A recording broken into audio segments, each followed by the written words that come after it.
Praise God. Praise the name of the Lord. Amen. Okay, bago mo po, sabihin mo sa katabi mo, ako'y puspos ng pag-ibig ng Diyos. Amen. Glory. Hallelujah. Okay, praise the Lord. So, tayo pong lahat ay makakaupo na sa presence ng Panginoon. And welcome po sa ating pong worship service. Talagang we are filled with God's presence because alam nyo kapag ikaw ay nasa presence ni Lord, ang hirap umalis. Hindi ko alam kung naranasan po ninyo yung ikaw ay nagpe-pray, tapos malilate ka na sa pupuntahan mo, pero hindi ka makaalis doon sa prayer moment mo. Kasi nandoon yung pagyakap ni Lord. Ako maraming ulit po akong nakaranas ng ganyan, na papasok na po ako nung ako po'y pumapasok pa sa school. Late na ako. Kaya lang po, sa akin pong devotion, hindi ko po mabitawan ang presence ni Lord. Pinipilit kong kumain pero hindi ko malunok yung pagkain because I am filled with overflowing, gratitude to our God. Pag punong-puno ka ng presence ni Lord, wala kang appetite sa pagkain. Yun po yung mga naranasan ko.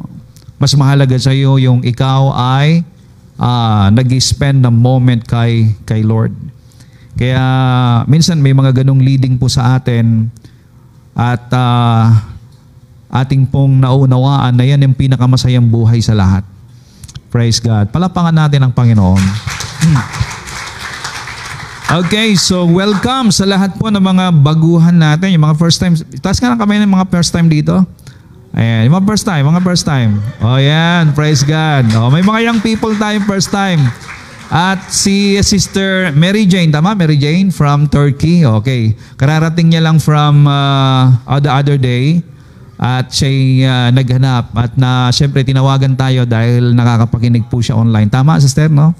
Nakakapakinig po siya kahit siya po nasa Turkey. So, tingnan nyo, tama yung sinasabi po ni Sister Arlene kanina, na bagamat tayo po ay nandito sa isang maliit na lugar lamang, pero nape-penetrate po natin ang mundo.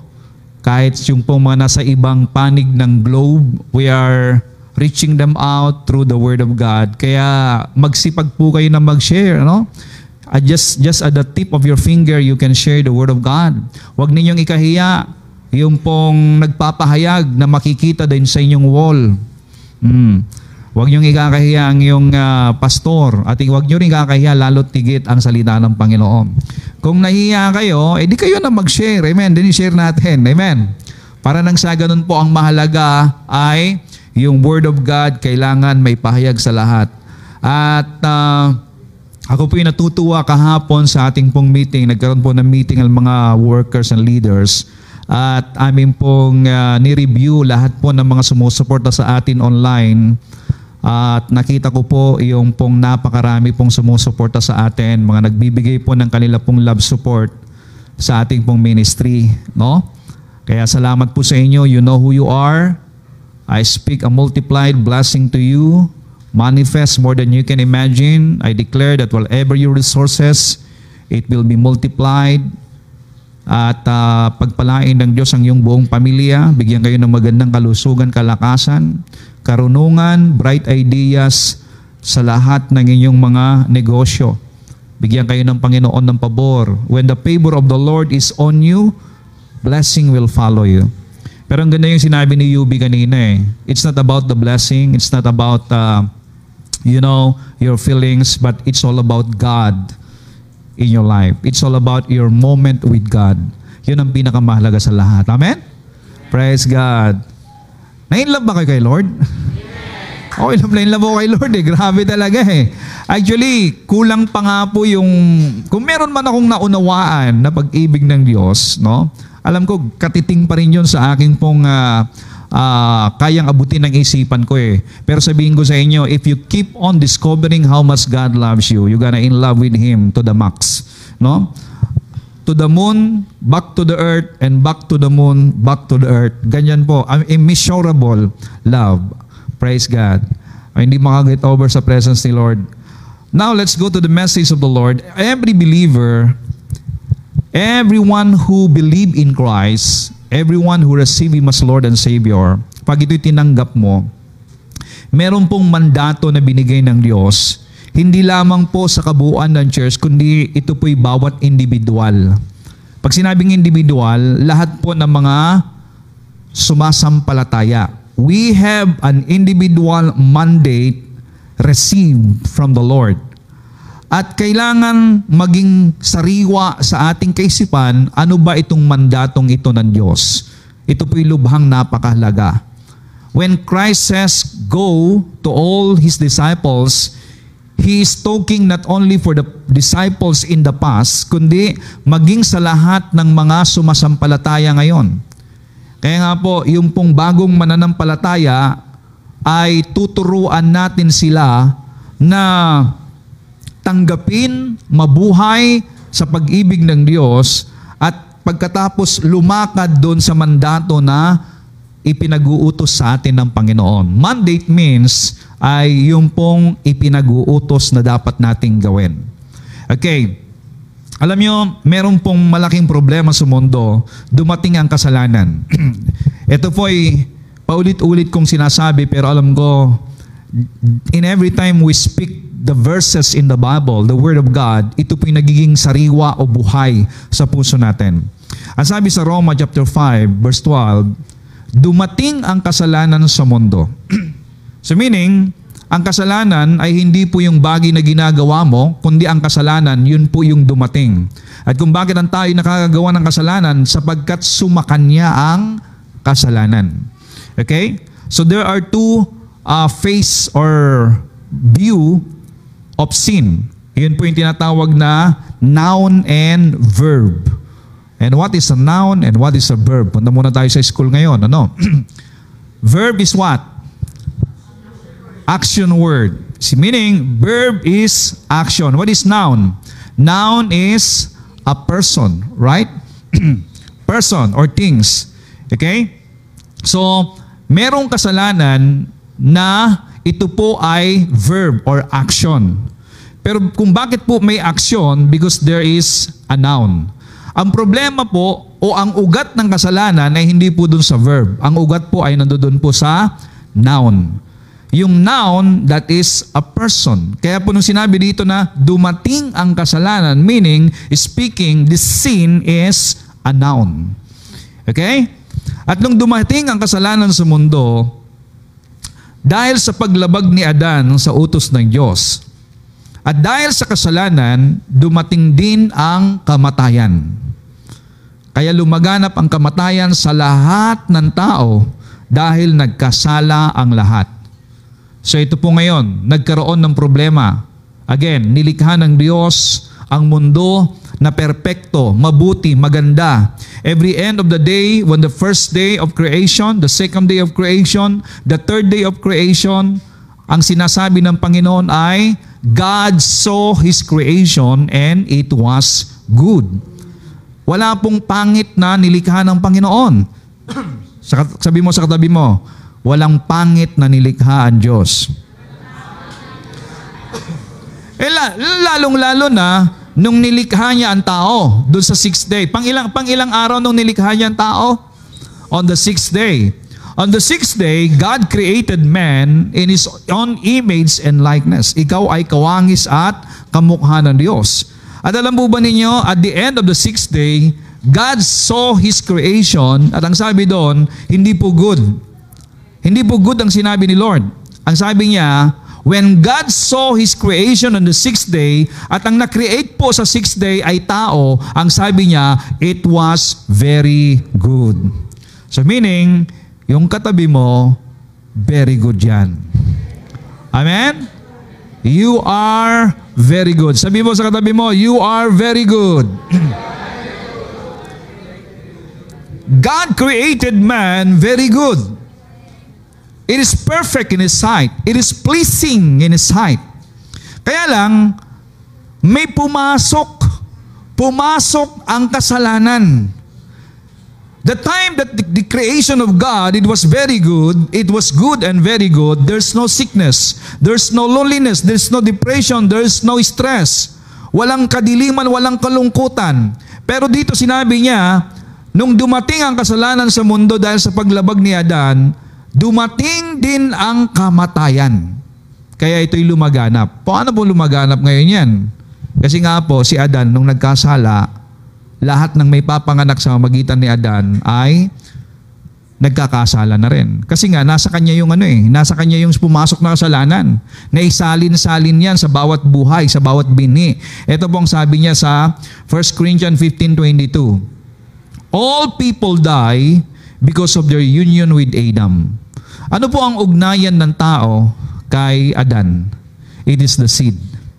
Sino dito ang ipinanganak na walang tatay? Lahat dyan may tatay. Di ba? Ang ipinanganak po na walang tatay ay ang Panginoong Jesucristo, no?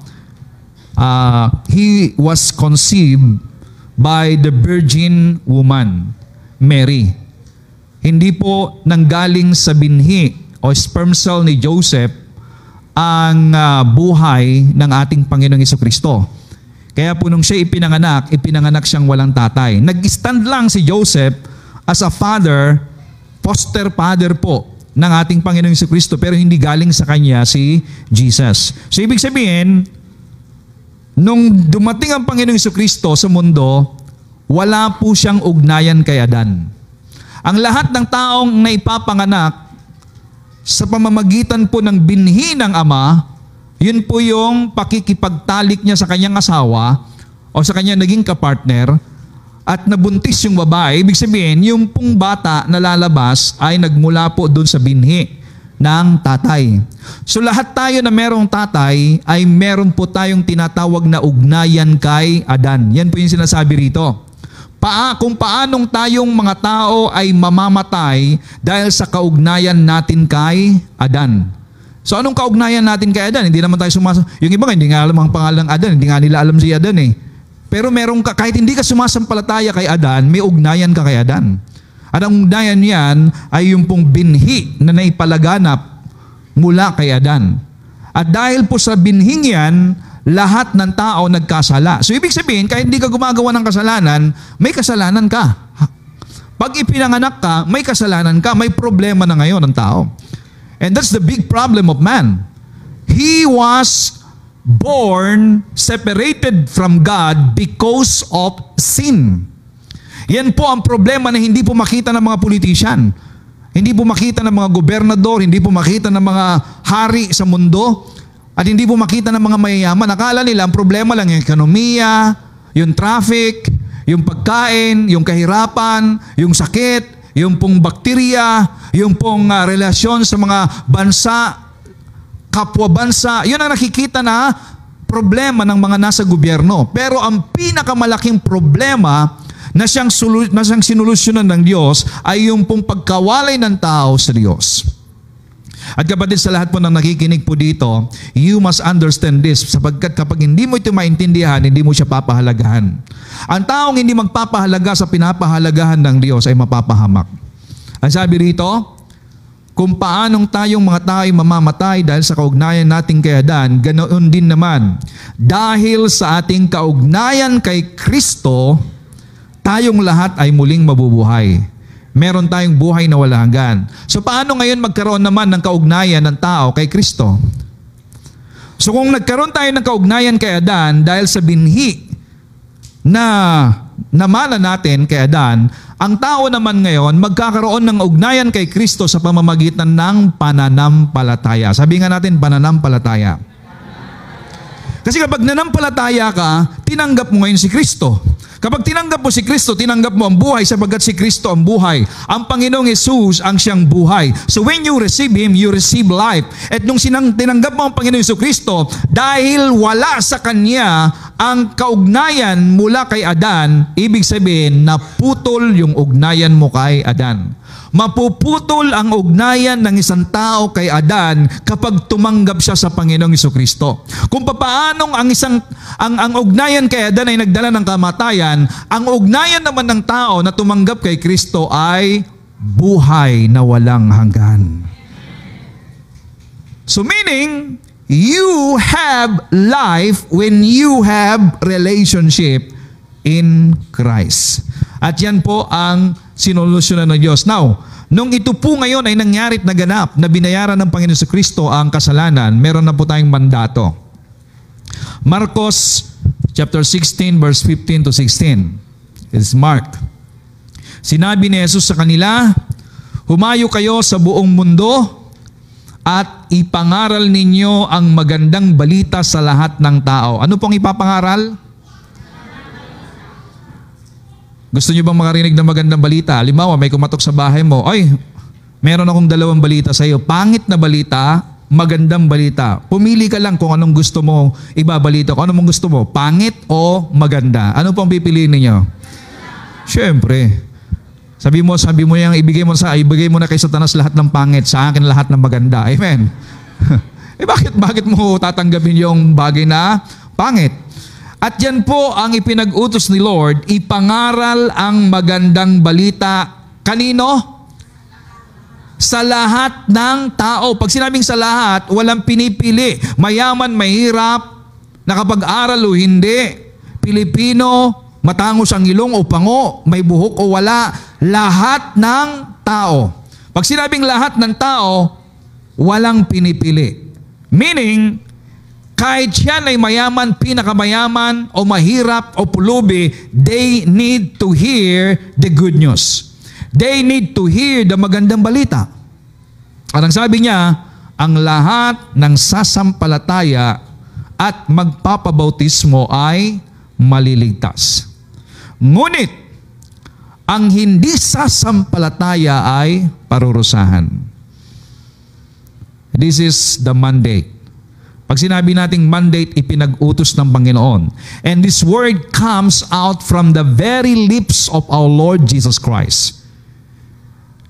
Mandato ito para sa lahat ng sumasampalataya. Kaya kapatid, hindi lang sapat na ikaw ay sumampalataya. Kinakailangan ngayon, maging buhay natin, lakaran natin, itong mandato natin ito ng Panginoon.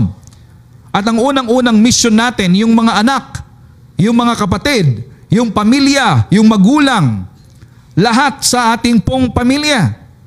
Lalong-lalo sa ating mga magulang, kung hindi nyo madadala sa Diyos at hindi nyo maituturo ang pagsampalataya sa Panginoon, ang mga anak ninyo, wag na kayong mag-anak.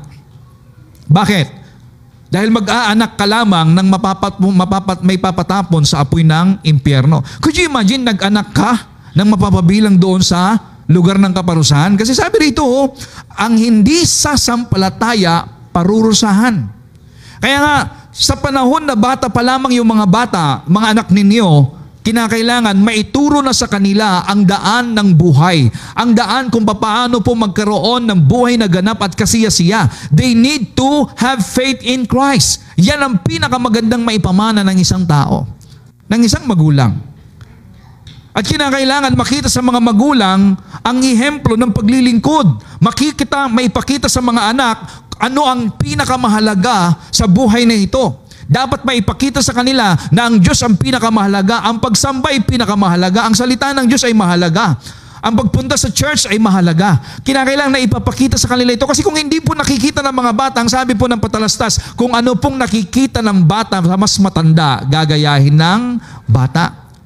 So kung nakikita ng bata na hindi pala mahalaga kay tatay, hindi pala mahalaga kay nanay ang pagpunta sa church, hindi pala mahalaga kay nanay yung mga spiritual activity, na kapag araw pala ng linggo, pwede pala nandoon sa swimming pool, nandoon pala sa dagat, nandoon pala sa sabungan, nandoon pala sa pasyalan, nandoon sa luneta, nandoon kung saan-saan, at hindi pala mahalaga. So para sa kanila, may ilalagay sa puso nila habang sila lumalaki na hindi mahalaga yung mga bagay na yan. Kasi ang unang-unang tagapagturo sa mga bata ay magulang. You understand that? Ang problema ngayon, actually, the devil came to destroy people. Alam po ninyo, ang binigyan ng Diyos ng mandato na huwag kakainin yung bunga ng punong kahoy na bibigyan ng karunungan ay hindi po si Eva, kundi si Adan. So ibig sabihin, sa lalaki ibinigay ng Diyos ang mandato. At kinakailangan bantayan niya yung asawa niya. Bantayan niya yung mga anak niya. Ang problema, hindi nabantayan ni Adan si Eva eh. At ang pinakamatindi dito, nung hindi niya nabantayan si Eva, sinamahan niya ngayon si Eva. Bakit? Wala siyang ibang makikitang pagpapalitan kay Eva eh. Nag-iisang Eva. Pagkatapos napawalay pa siya. Sana kung merong ibang kapitbahay, pwede sigurong di baling mawala ka na. Hello? Hindi naman pwedeng dalawang Eva ang lighayin ni Lord. Kasi Eva-Eva na yon kapag dalawa. So kailangan isa lang. Nung nagkasala ngayon si Eva, sinamahan ngayon ni Adan. Kaya mga kapatid, this is a very big lesson for us. Mga kalalakihang naririto ay salutyo. Ipakita po ninyo at kayo ang mag-akay sa inyong asawa, mga anak, mga apo sa gawain ng Panginoon. Alam niyo ba sa statistics, kapag ka po ang mga bata ang unang nakakilala sa Lord, napakaliit ang porsyento. Around 30% lang na makuha niya ang kanyang pamilya. Magulang niya, tatay niya. Pero kapag ang nanay ang na-born again sa pamilya, around 50% makukuha niya. Pero kapag ang tatay, 97% makukuha niya buong pamilya niya sa Panginoon. Kaya alam nyo, I salute all the men, yung po mga kalalakihan dito. Kailangan, kasi ang tatay, ang lalaki, nilikhayan na leader. You are a leader. Nilikha ang lalaki na tagapagtanggol, tagapanguna. Siya ang merong desisyon sa loob ng tahanan. Ibinigay ng Diyos yan sa kalalakihan. So when it comes to the Word of God, dapat lalaki ang nangunguna. Ang problema ngayon, sinira ng demonyo. Maraming kalalakihan para sa kanila, ang salita ng Diyos, pambabae lang yan, o pambata lang yan, o pang mga ano yan. Basta sa akin, ang aking tututukan sa buhay ay yung pangangailangan ninyo. Mga kapatid, maganda na maging provider ang lalaki, pero dapat maintindihan ng isang lalaki, siya ay tagapanguna upang ang kanyang pamilya ay maakay at madala sa Panginoon. You are the number one discipler of your family if you are a man. And then, yung mga nanay. Pero kung kayo pong mga kabataan, nandito kayo, nauna kayo, you have to pray for your family, your father, your parents. Number one mission nyo yan sa Panginoon. Okay? Malinaw po ba yung ating mandato? Ngunit ang hindi sasampalataya ay parurusahan. This is a very serious matter. Pag namatay ang mga yan na wala pong pagkakilala sa Panginoon, I tell you, wala na pong second chance. Wala na second chance. O tingnan nyo ang hadlang. May hadlang eh. May mandate, may humahadlang. Nung nilikha ng Diyos ang mundo, sinira ng demonyo. Dumating ang kasalanan. Ngayon, dumating ang Panginoong Jesucristo para bigyan ng buhay ang tao. Nagtagumpay ang Panginoong Yesus, ibinigay niya ngayon ang mandato. Nung naibigay ang mandato, merong uling pangahadlang ang diablo. Kaya huwag kayong pahahadlang. Okay? Sabi mo sa katabi mo, huwag kang pahahadlang. Ang sabi sa 2 Corinthians chapter 4 verse 3 and 4, kung may mga hindi nakakaintindi sa magandang balita, kaya make it sure na maganda maintindihan yung magandang balita. Kung hindi nyo maintindihan, mga kapatid, ito po yung nangyayari. Kung may mga hindi nakakaintindi sa magandang balita na aming ipinapahayag, ito ay ang mga taong napapahamak. Ayaw nilang maniwala sa magandang balita dahil ang kanilang mga isipan ay binulag ni Satanas na naghahari sa mundong ito. Binulag niya sila para hindi nila maintindihan ang magandang balita tungkol sa kapangyarihan ni Kristo na siyang liwanag ng Diyos. So dito po sa verse na ito, makikita natin that the devil doesn't want people to understand the good news. Kapag hindi pinapahalagahan ng tao at walang interes ang tao sa magandang balita, ibig sabihin, nabubulag yung kanilang kaisipan. Kapag wala silang desire. Kasi nga po, ayaw ng diablo na maintindihan ito. Kasi kapag naintindihan mo ito, biruin mo, magkakaroon ka ng buhay na wala hanggan. Magkakaroon ka ng relasyon sa Diyos, magiging bahagi ka sa pamilya ng Panginoon. Magkakaroon ka ng buhay na ganap at kasiyasiya. Buhay na wala ng kalungkutan pagdating po sa Sa buhay na wala hanggan, wala nang kamatayan. Hindi ka na mamamatay. Ang diablo, walang hanggang kamatayan, kaparusahan ang kanyang pupuntahan. Kaya po, gusto niya nasaktan ang Diyos sa pamamagitan ng kunin kanya doon sa lugar ng kapahamakan. The devil cannot actually destroy or he cannot win against God. Kaya ang ginagawa ng diablo para masaktan niya ang puso ng Diyos ay sinisira niya yung mga minamahal ng Panginoon. Mahal ka ng Diyos. At dahil po dyan, kahit na gumawa na ang Diyos ng solusyon, binubulag niya ang kanilang kaisipan. Maraming mga salita na dumarating sa isipan ng tao na, hindi naman mahalaga yan. Hindi naman magbibigay ng magandang buhay sa iyo yan. O hindi yan mahalaga. Yung bagay na sinasabi ng pastor na yan o ng Biblia na yan, gawa lang ng tao yan. So there's a lot of doubt sa puso ng tao. Binubulag. Maliwanag po yan. Kaya sabi mo sa katabi mo, huwag kang pabulag. Okay? Kasi kapag nabulag ka, hindi na mahalaga sa iyo to, kapatid. Mga young people, mapapalad kayo dahil sa inyong pong kabataan at murang edad, naririnig nyo ang mga mensaheng ito. And I pray that this message will penetrate into your heart and you gonna value these words, ang salita ng Diyos, hanggang sa inyong paglaki at magkaroon ng pamilya at inyong ipapamana sa inyong mga anak. Now, ito ang kalaban. Ano bang kalaban natin? Ephesians chapter 6 verse 12 to 13. Sapagkat ang kalaban natin ay hindi mga tao. Yan. Kung hindi man nakakaintindi yung tao, kung yung asawa mo ay against sa'yo, laban sa ginagawa mo, hindi siya ang kalaban natin. Ang sabi rito, ang kalaban natin ay hindi mga tao, kundi masasamang espiritu sa himpapawid, mga pinuno, may kapangyarihan at mga tagapamahala ng kadilimang namamayani sa mundong ito. So whether you like it or not, there are spirits na namamayani. And they are the one deceiving people. Kapag ang tao po dumating sa puso ng tao, hindi mahalaga ang salita ng Diyos, deception na po ng diablo yun. Kapag dumating sa puso ng tao na, mas mahalaga itong ginagawa kong ito, marami akong ginagawa, yung pagiging busy, deception na ng diablo yun. Actually, dito naman sa atin, sa Pilipinas, wala naman magsasabi na hindi mahalaga ang salita ng Diyos eh. Wala naman magsasabi na hindi mahalaga ang pagsamba. Kaya lang, ito pong nangyayari. Ang lagi nilang alibay, ang dami kong ginagawa, may pupuntahan ako, biglang may dumating na bisita, biglang sumakit ang baywang ko, pero pagkatapos ng gawain, okay na, maganda na. So, ang dami kong labahin, ang dami kong pupuntahan, papasyalan namin, bibisitahin namin yung kapitbahay namin. Kumbaga, marami talagang magiging dahilan. At minsan kapag pumunta sa church, ang dami pang iniisip, hindi maintindihan kung ano yung pinasabi doon sa salita ng Diyos.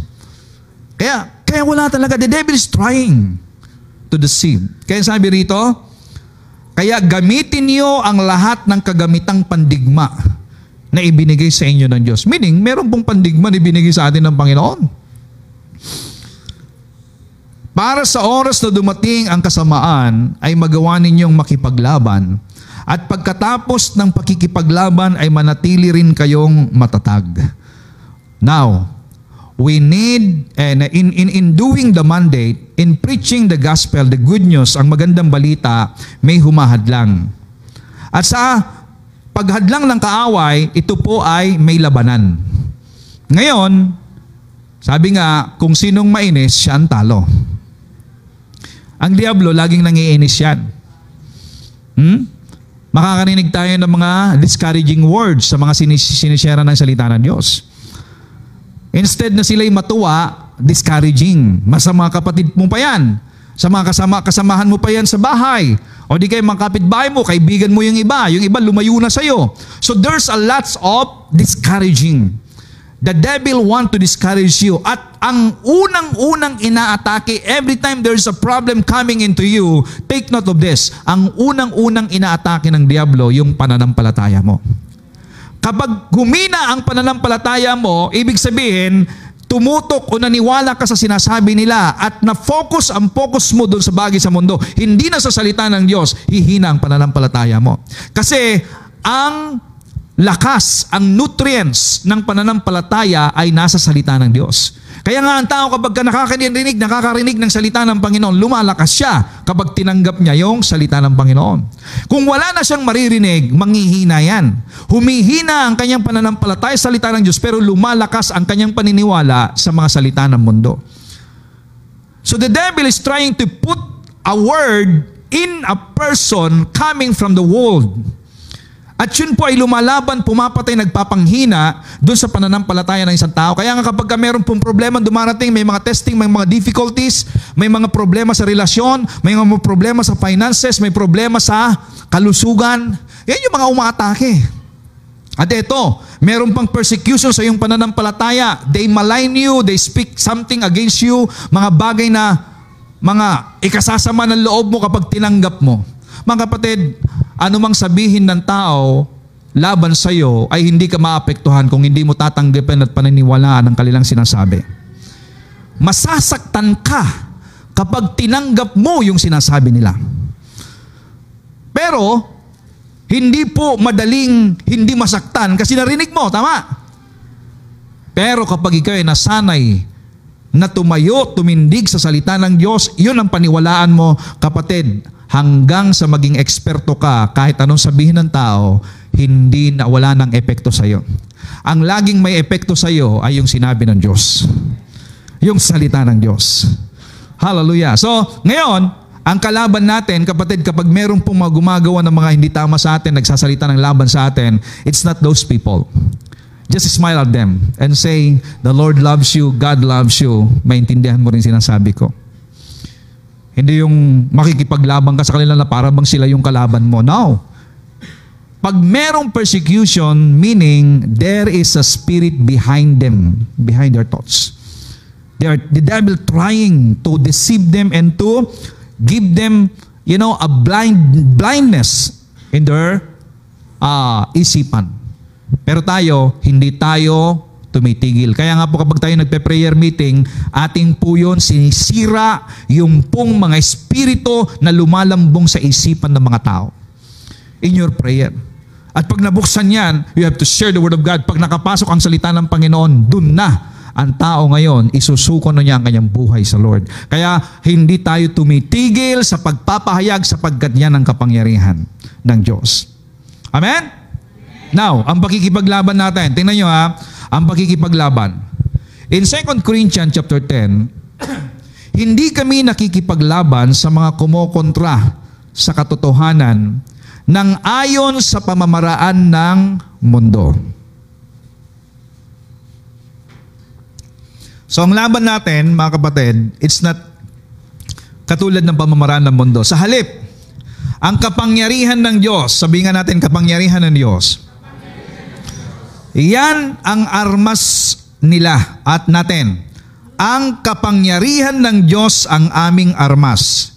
Iyon ang aming ginagamit na panlaban sa mga maling pangangatwiran ng mga taong mapagmataas at ayaw maniwala sa mga turo ng Diyos. Sinisira namin ang kanilang maling pangangatwiran na tulad ng matibay na pader na humahadlang sa kanila na makilala ang Diyos.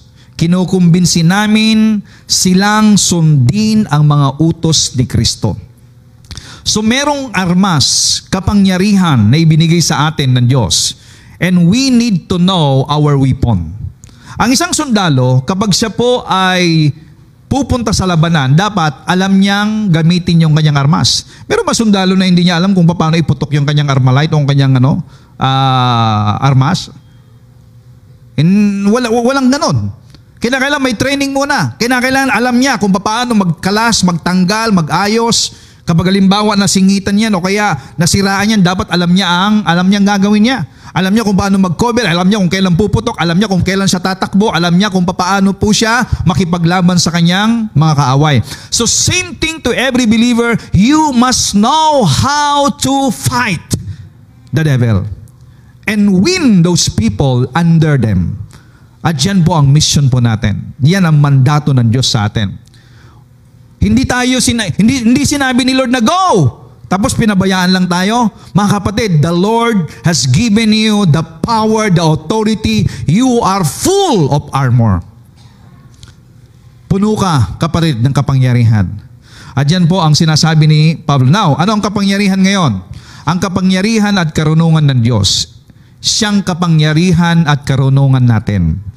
Ano ang armas natin ngayon? Ang sabi po rito sa 1 Corinthians 1:18, ang mensahe ng pagkamatay ni Kristo sa krus ay kamangmangan para sa mga napapahamak. There is no value for those people who are being perished or destroyed. Yung mensahe tungkol sa ginawa ni Kristo dun sa cross, walang halaga sa kanila. Pero sabi dito, ngunit sa mga naliligtas, ikaw yon, ako yon, tayo yon. Ito'y kapangyarihan ng Diyos. So in this verse, ano po ang kapangyarihan ng Diyos diyan? Sige, tingnan nga po natin. Ano ang kapangyarihan ng Diyos doon sa verse na yan? Ang mensahe ng pagkamatay ni Kristo sa cross. So when we speak, when we share, when we preach the message of the cross, we are proclaiming the power of God. This is the power of God. Well, sa mga napapahamak, walang kabuluhan to sa kanila. Kamangmangan ito sa kanila. Pero sa mga naliligtas at mga taong pinili ng Diyos para maligtas, ito ang kapangyarihan ng Diyos. Kaya nga nung ito pinarinig ninyo mga kapatid, ang kapangyarihan ng Diyos ay nag-take effect sa buhay mo. At now, you are saved, and now that you are saved, you are now praising and worshiping God, at hindi ka lang ngayon sumasamba, ikaw ngayon ay lumalakad sa mandatong ibinigay ng Diyos sa iyo. We're gonna take those people, your loved ones, your relatives, your friends into the kingdom of God sa pamamagitan ng kapangyarihan na binigay ng Diyos sa atin, and that is the message of the cross. So kailangan ngayon, come on, clap your hands to Jesus. Kailangan ngayon, lahat ng mananampalataya ay maging eksperto sa pagkaalam, pagkaunawa, pagkaintindi sa mensahe tungkol sa pagkamatay ni Kristo doon sa cross. Friends, to those who are being perished, this is stupidity. The message of the cross for them is stupidity. In 1 Corinthians 1:21, sapagkat sa karunungan ng Diyos, tingnan nyo marunong ba Diyos? Walang hihigit sa karunungan ng Panginoon. Tingnan nyo, sa karunungan ng Diyos, hindi niya pinahintulot na makilala siya ng tao sa pamamagitan ng karunungan ng mundong ito.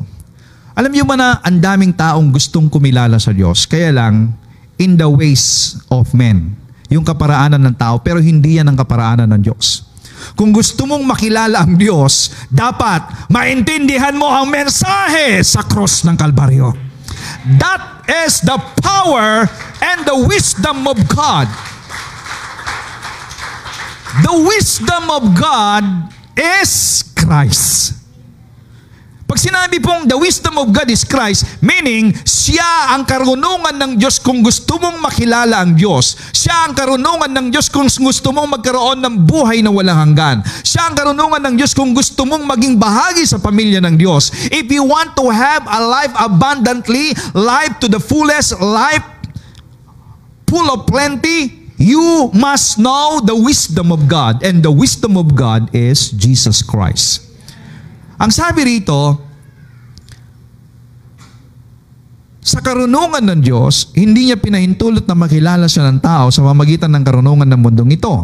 Mas minabuti ng Diyos na iligtas ang mga tao sa pamamagitan ng kanilang pananampalataya sa ipinapangaral na magandang balita, na ayon sa iba ay kamangmangan lamang.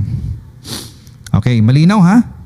Kung meron man kayong makakausap at ibinabahagi po ninyo ang mabuting balita, ang tungkol sa kamatayan ni Kristo doon sa krus na siyang kabayaran ng ating mga kasalanan. Pag meron kayong sinisharean at sinasabi, wala yan, or yung mga inisip, ibig sabihin, kamangmangan yon. Makikita po ninyo lumalabas yung kamangmangan. Pero huwag mo na sabihin yan sa kanya na, alam mo, ang mangmang mo. Huwag mo na sabihin gano'n, ano? Pero, mapapansin ninyo, tama yung sinasabi ng Bible. Kamangmangan sa kanila yan. Hindi ko alam kung naka-encounter na kayo ng ganong tao na sinera nyo eh. Naku, wala yan. Naku, kalokohan lang yan. O di kaya, walang kwenta. Mababayaran ba niya yung utang mo dyan? Mapapag-aral ba niya yung mga anak ko dyan? So sinasabi mo na yan. So para sa kanila, walang kwenta ito. Pero, ito po ang karunungan ng Diyos. Amen?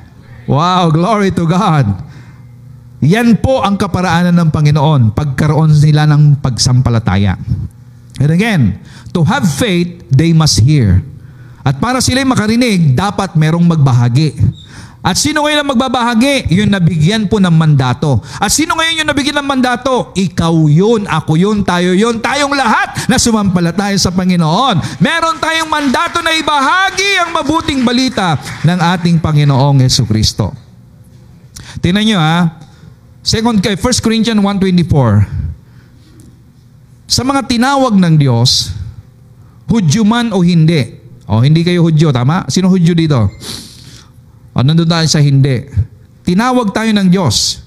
Hudyo man o hindi, si Kristo ang siyang kapangyarihan at karunungan ng Diyos.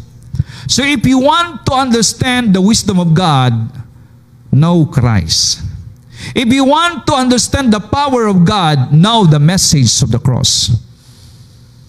If you want to feel and if you want to experience the power of God, kung gusto mo na mag-take effect ang kapangyarihan ng Diyos sa buhay mo, maghimala ang Diyos sa buhay mo, kailangan maintindihan mo yung mensahe ng mabuting balita. Ang mabuting balita ay si Kristo. Ang mabuting balitang yan na dapat na maunawaan, maintindihan ng lahat ng tao, ang siyang mandato ng Lord sa lahat ng sumasampalataya. Mga kapatid, we need to understand this wonderful truth. Ang sabi ni Pablo in Romans 1:16, hindi ko ikinakahiya ang magandang balita tungkol kay Kristo. So dito, nagiging mas malinaw. Ang magandang balita ay tungkol kay Kristo. Dahil ito ang kapangyarihan ng Diyos sa ikaliligtas ng lahat ng sumasampalataya. Ano po muli ang kapangyarihan ng Diyos diyan? Verse 16? Ang magandang balita tungkol kay Kristo. Ano po ang hindi kinakahiya ni Pablo? Ang magandang balita tungkol kay Kristo. Ano po ang kapangyarihan ng Diyos? Ang magandang balita tungkol kay Kristo. So ano po ang ating weapon ngayon? Ang magandang balita tungkol kay Kristo. Pag naintindihan ng tao ang magandang balita tungkol kay Kristo, sila ay lalaya. Sila ay magkakaroon ng buhay na walang hanggan. Sila ay matututong magpuri sumampalataya sa Panginoon. At kapag ang magandang balita ay maipahayag sa lahat ng tao, magkakaroon ng rejoicing of angels in heaven. At ikaw din, kapatid, I tell you, you can experience the joy of the angels in heaven when you begin to preach Jesus Christ to all people. And you know what? This word is powerful. Hindi natin mararanasan ang kapangyarihan ng Diyos hanggat hindi mo ipinapahayag ang magandang balita. Now, in conclusion tayo. Marcos chapter 16 verse 15 to 16. Sinabi ni Jesus, humayo kayo sa buong mundo at ipangaral ninyo ang magandang balita sa lahat ng tao. Ang lahat ng sasampalataya at magpabautismo ay maliligtas. Ngunit ang hindi sasampalataya ay parurusahan. Ano po yung verse na yan? Yan po ang mandate. Sabihin nga natin, mandate. Pag sinabing mandate, yan po ang ipinag-utos ng Diyos na gawin ng lahat ng sumasampalataya. Kasama ka doon. Ngayon, tingnan natin yung pong mga nakapakinig. Yung sinabihan niyang aktual. Di ba sinabihan niya yung mga alagad? Habang sinasabi ni Lord na, go into all the world, si Lord naman umaakyat siya sa langit.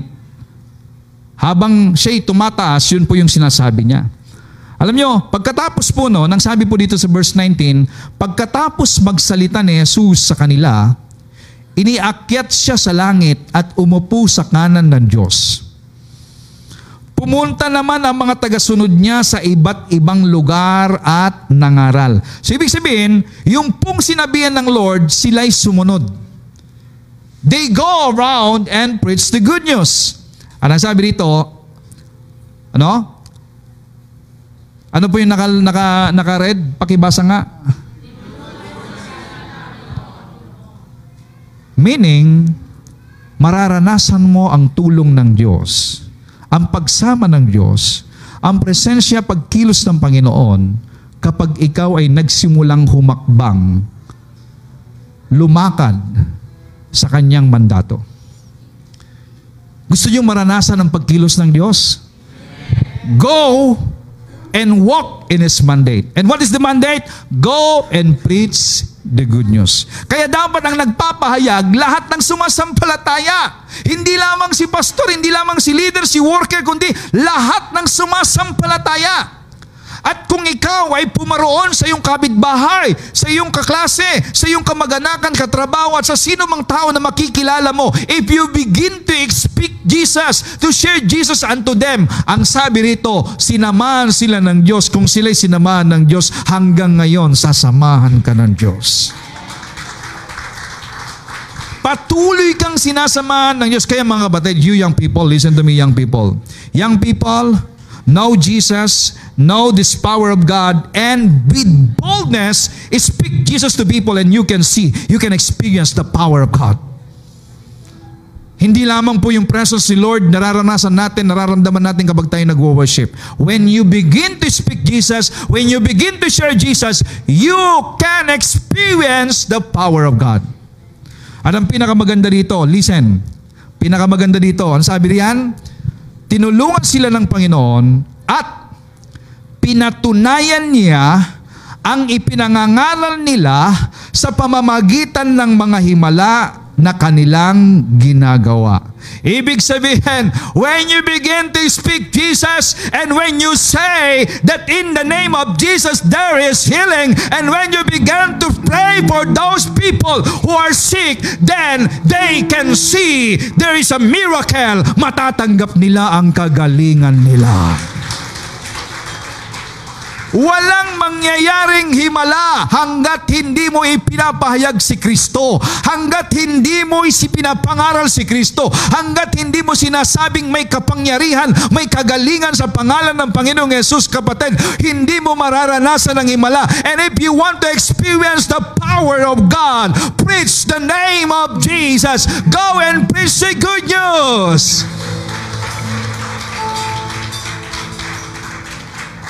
Sapat na po yung sinabi rito, tinulungan sila ng Panginoon, sinamahan sila ng Diyos, at pinatuhanan ng Panginoon ang kanyang salita. Kailan po nangyari ito? Nung sila ay nagpahayag. Ngayon, kung nandoon ka lamang po sa bahay ninyo, hindi ka nagpapahayag, hindi ka nagsasalita, tameme ka lamang, you cannot experience the power of God. You can only experience the power of God when you begin to speak Jesus. When you begin to preach the Lord.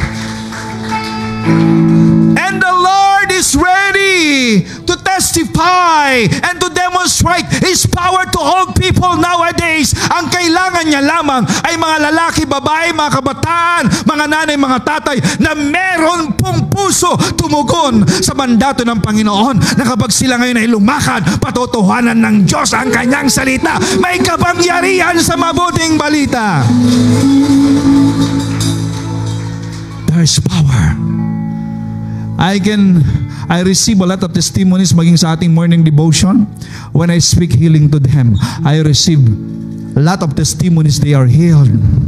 Mga kapatid, lahat tayo pwedeng gamitin ng Lord. Lahat tayo. At ang sabi po rito, in Matthew 28:20, our last slide, turuan ninyo sila. Kapag sila po'y tumanggap na inyo, turuan ninyo sila na magpahalaga ng mga bagay ng Diyos. Turuan ninyo sila na itong pinakamahalaga sa lahat. Turuan ninyo sila na walang kwenta ang buhay, kayamanan, pinag-aralan, kasikatan, o anumang bagay na meron ka kung walang relasyon sa Diyos ang isang tao. they must understand na ang pinakamahalaga sa lahat ay yung pong ibinigay ng Diyos na pinakamahalaga sa atin. Kaya namang ibigay ng Diyos lahat sa atin ng ginto, lahat ng kailangan natin, pero bakit hindi yun ang ibinigay niya? Bakit hindi umulan ng ginto para matamaan sana ang noo mo? Now, ang binigay niya ay ang pinakamahalaga na kailangan mo sa lahat, ang Panginoong Jesucristo, ang kanyang anak, ang buhay na walang hanggan. Unawain niyo ito. Bakit si Jesus ang binigay? Kasi nga po, si Jesus, sa Kanya nagmula lahat ng may buhay. Lahat ng nakikita ninyo, ang bundok, ang kalupaan, ang kalawakan, ang lahat ng mga isda ay nanggaling sa Kanya. Ibig sabihin ganito, nang ibinigay ni Jesus, ni God si Jesus sa'yo, ibig sabihin, ibinigay niya ang buong mundo at buong kalangitan. Why? All power in heaven and on the earth has been given to me. Ang may kapangyarihan sa langit at sa lupa, ang Panginoong Jesus. Therefore, nung tinanggap mo si Jesus, tinanggap mo ang langit, lupa, lahat ng kayamanan. It's in you now.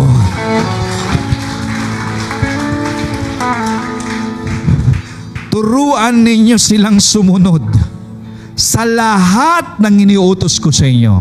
At ito po, ang naka-highlight, nakalagay doon, tandaan ninyo, ano raw ang tatandaan natin? Pakibasa? Woo! Hallelujah!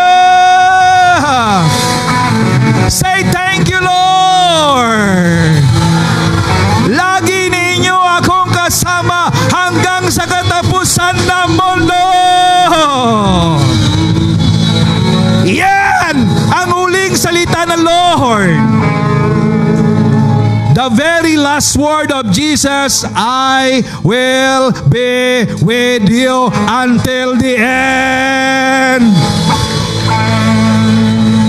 Pagkasama mo ang Diyos, wala kang dapat katakutan. Kapag kasama mo ang Diyos, hindi ka maghihirap. Kapag kasama mo ang Diyos, may buhay ka. May protection ka. Pagkasama mo ang Diyos, ibig sabihin, there is miracle. At wala pong gawa ng diablo na magtatagumpay laban sa'yo. You are forever victorious.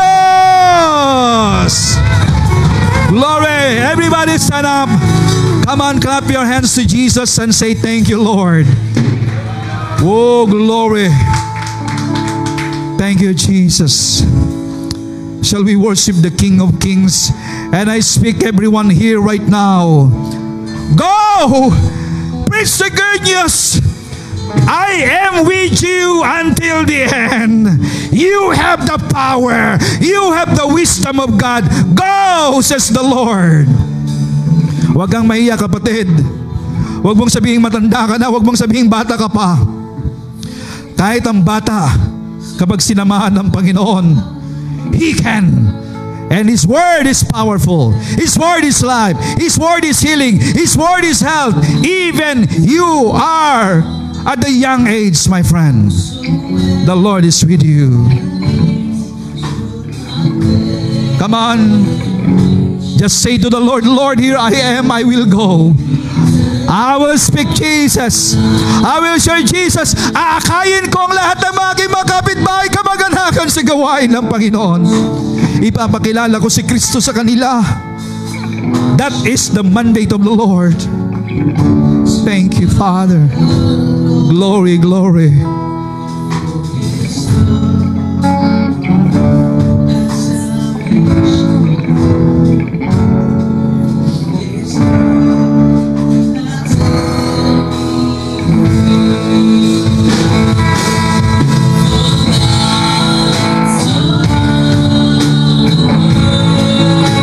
Thank you, God.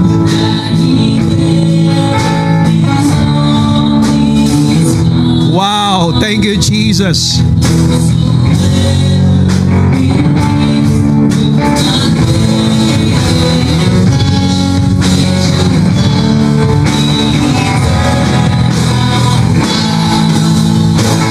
Thank you, God. So love the world.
Jesus.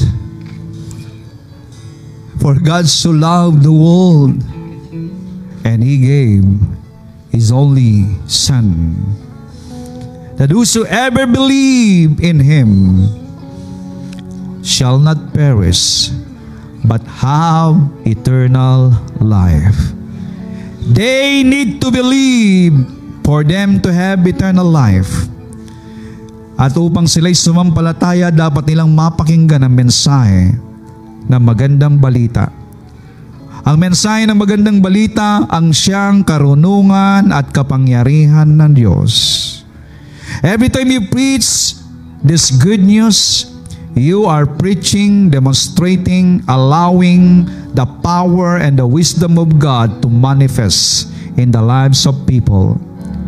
And my sister, my brother, the Lord is mandating you, He is saying to you, go. Go and preach the good news. Hallelujah.